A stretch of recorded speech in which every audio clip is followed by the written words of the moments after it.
কোনো এক রাতে হজরত ওমর রাদিয়াল্লাহু তাআলা আনহু জনগণের অবস্থা অবগত হওয়া এবং তাদের খোঁজ খবর নেওয়ার কাজে ব্যস্ত ছিলেন।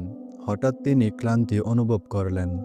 তখন নিকটবর্তী কোনো এক ঘরের প্রাচীরের সঙ্গে হেলান দিয়ে বসে পড়লেন। তার কানে নারী কণ্ঠ ভেসে এলো।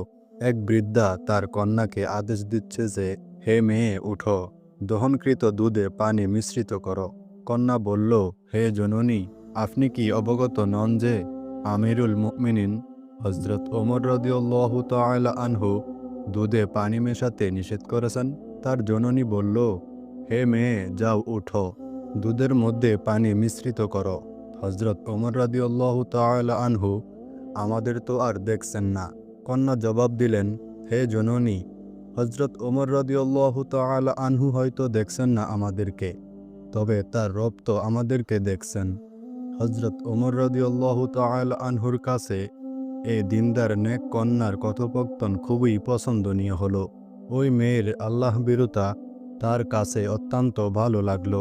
নিজ কৃতদাস আসলামাকে বললেন, হে আসলাম, এ দরজার চিহ্ন মনে রেখো এবং এই বাড়ির ঠিকানা স্মরণ রেখো। এরপর দুজনেই অগ্রসর হলেন। চলতে চলতে হজরত ওমর রাদিয়াল্লাহু তাআলা আনহু নিজের ঘরে পৌঁছে গেলেন। যখন প্রভাত হলো, তখন হজরত ওমর রাদিয়াল্লাহু তাআলা আনহু বললেন, হে আসলাম, যাও এবং খবর নাও সে মেয়েটি কে, সে কোন মহিলাকে জবাব দিয়েছে, তাদের পরিবারে কোনো পুরুষ লোকজন আছে কিনা। আসলাম সব তথ্য ও খোঁজ খবর নিয়ে উপস্থিত হলো। সে তথ্য উদ্ঘাটন করে যা পেল তা হলো, মেয়েটি কুমারী এবং অবিবাহিতা, বৃদ্ধা মহিলা তার জননী, তাদের ঘরে কোনো পুরুষ লোক নেই। হজরত ওমর রাদিয়াল্লাহু তাআলা আনহু তার পুত্র আসমের সঙ্গে কুমারী কন্যার বিয়ের জন্য তার বৃদ্ধা মায়ের কাছে প্রস্তাব পাঠালেন। কন্যাপক্ষ আনন্দিত হয়ে বিবাহে সম্মতি দিল। হজরত ওমর রাদিয়াল্লাহু তাআলা আনহু নিজ পুত্র আসমের সঙ্গে সে কন্যার বিবাহ দিলেন। হজরত ওমর ইবনে খাত্তাব রাদিয়াল্লাহু তাআলা আনহু তখন মুসলিম জাহানের দ্বিতীয় খলিফা। কিছু সাথী নিয়ে মদিনার একটি পথ ধরে চলছেন। পথের পাশেই একটি দোকান চোখে পড়ল তার। দোকানটি অগ্নি উপাসক আবু লুলুর। খলিফা প্রবেশ করলেন দোকানটিতে। আবু লুলুকে প্রশ্ন করলেন, তোমার পেশা কি? আবু লুলুর উত্তর, আমি লোহকার এবং সুতার, পেশন যন্ত্র ও জাতা তৈরি করি। আমিরুল মুমিনিন তাকে লক্ষ্য করে বললেন, আমি শুনেছি তুমি নাকি বলেছ আমি এমন পেশন যন্ত্র তৈরি করতে সক্ষম যা বাতাসে চলবে। শুনে অগ্নি উপাসক বলল, আমি আপনার জন্য এমন কিছু করব যা সারা দুনিয়ার মানুষ জানবে। হজরত ওমর রাদিয়াল্লাহু তাআলা আনহু এবার সঙ্গীদেরকে লক্ষ্য করে বললেন, দেখো, সে কিন্তু আমার সাথে অঙ্গীকার করেছে। এই কথা বলে তিনি দোকান থেকে বেরিয়ে পড়লেন। কিছুদিন পর আবু লুলু একটি খঞ্জর তৈরি করল। সেটির হাতল ছিল মাঝখানে, ফলা দুই পাশে, উভয় দিকে দাঁড়ালো। সেই খঞ্জরটি সে পুরো 1 মাস বিষের মধ্যে ডুবিয়ে রাখল, যেন সেটি দিয়ে কাউকে আঘাত করলে স্বল্প আঘাতেও বিষক্রিয়া রক্তে ছড়িয়ে পড়ে এবং আঘাত মামুলি হলেও যেন আঘাতপ্রাপ্ত ব্যক্তি মৃত্যুর হাত থেকে রেহাই না পায়। এরপর কোনো এক রাতের আধারে সে মসজিদে নববীতে সবার অগোচরে প্রবেশ করে এবং মেহরাবের ভেতরে লুকিয়ে পড়ে। হজরত ওমর রাদিয়াল্লাহু তাআলা আনহু অন্যান্য দিনের মতো সেদিনও ফজরের নামাজের জন্য মসজিদে প্রবেশ করেন এবং মসজিদে অবস্থানরত ব্যক্তিদেরকে জাগিয়ে দিতে আসসালাত আসসালাত বলতে লাগলেন। তখনকার দিনে বর্তমান সময়ের মতো মসজিদে এত আলোর ব্যবস্থা ছিল না। সারা মসজিদে একটি বা দুটি বাতি জ্বলত। হজরত ওমর রাদিয়াল্লাহু তাআলা আনহু নামাজ শুরু করলেন।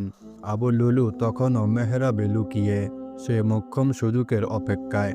আমিরুল মুমিনিনকে সে আঘাত করার জন্য দ্বিতীয় রাকাতকে বেছে নিল, যেন মহল্লার সবাই জামাতে থাকে এবং তার পালিয়ে যেতে সহজ হয়। আমিরুল মুমিনিন দ্বিতীয় রাকাত শুরু করলেন। সূরা ফাতিহা পড়ছেন। এ পর্যন্ত পৌঁছতেই আবু লুলু হায়েনার মতো ঝাঁপিয়ে পড়ল তার উপরে। মুহূর্তেই আঘাতে আঘাতে জর্জরিত করল তাকে। তিনি একটি চিৎকার দিয়ে মাটিতে লুটিয়ে পড়েন। এবার আবু লুলুর পালানোর পালা। এবার সাহাবীরা তার দিকে এগিয়ে যান। আবু লুলু বুঝে ফেলে সে ধরা পড়ে যাচ্ছে এবং আর রেহাই পাবার সুযোগ নেই। এবার নিজের গলায় বিষাক্ত ছুরিটি চালিয়ে দেয় এবং মৃত্যুর কোলে ঢলে পড়ে। তারপর সংক্ষিপ্ত দুটি সূরা দিয়ে নামাজ শেষ করা হয়। হযরত আব্দুল্লাহ ইবনে ওমর রাদিয়াল্লাহু তাআলা আনহু বলেন, আমরা আমিরুল মুমিনিনের কাছে গিয়ে দেখি তার ক্ষতগুলো থেকে অনর্গল রক্ত ঝরছে। আমি রক্ত বন্ধ করার জন্য আমার হাতটি তার তলপেটে চেপে ধরতে চাইলাম, কিন্তু ক্ষতটি এত বড় ছিল যে আমার হাত তার পেটের ভিতরে ঢুকে যায়। ততক্ষণত আমি নিজের পাগড়ি খুলে আব্বাজানের ক্ষত স্থানে বেঁধে দিই। ততক্ষণে তিনি জ্ঞান হারিয়েছেন। আমরা তাকে নিয়ে বিছানায় শুইয়ে দিই। আমিরুল মুমিনিন শয্যাশায়ী। আমরা তার জ্ঞান ফেরানোর জন্য নানাভাবে চেষ্টা করতে থাকি, কিন্তু কিছুতেই তার জ্ঞান ফিরছিল না। এভাবেই অনেক সময় কেটে গেল। সূর্য উদিত হলো। একজন বুদ্ধি করে তার কাছে গিয়ে উচ্চস্বরে বলতে লাগলো, আসসালাত ইয়া আমিরুল মুমিনিন। একসময় আমিরুল মুমিনিন চোখ খুললেন, ডানে এবং বাঁয়ে তাকালেন। উপস্থিত সবার চোখে অশ্রু, পর্দার উপর থেকেও চাপা কান্না শব্দ ভেসে আসছে। নিজের শরীর ব্যথায় ভারী, পরনের পোশাক ছোপ ছোপ রক্ত। এমত অবস্থায় জ্ঞান ফিরে আমিরুল মুমিনিনের। প্রথম প্রশ্ন, মুসল্লিরা নামাজ পড়েছে? মুসল্লিরা নামাজ পড়তে পেরেছেন। এরপর ঘরে হাকিম প্রবেশ করলেন। তিনি এক পেয়ালা দুধ আনিয়ে আমিরুল মুমিনিনকে পান করাতে বললেন। দুধ আনা হলো, তিনি পান করলেন, কিন্তু কিছুক্ষণের মধ্যেই তা তার ক্ষত স্থান দিয়ে বেরিয়ে এলো। হাকিম হতাশ হয়ে বেরিয়ে গেলেন। বেরিয়ে যাওয়ার সময় হযরত ওমর রাদিয়াল্লাহু তাআলা আনহু হাকিমের দিকে তাকিয়েছিলেন। এভাবে প্রায় 3 দিন অতিবাহিত হওয়ার পর আমিরুল মুমিনিন হযরত ওমর রাদিয়াল্লাহু তাআলা আনহু শাহাদাত বরণ করেন।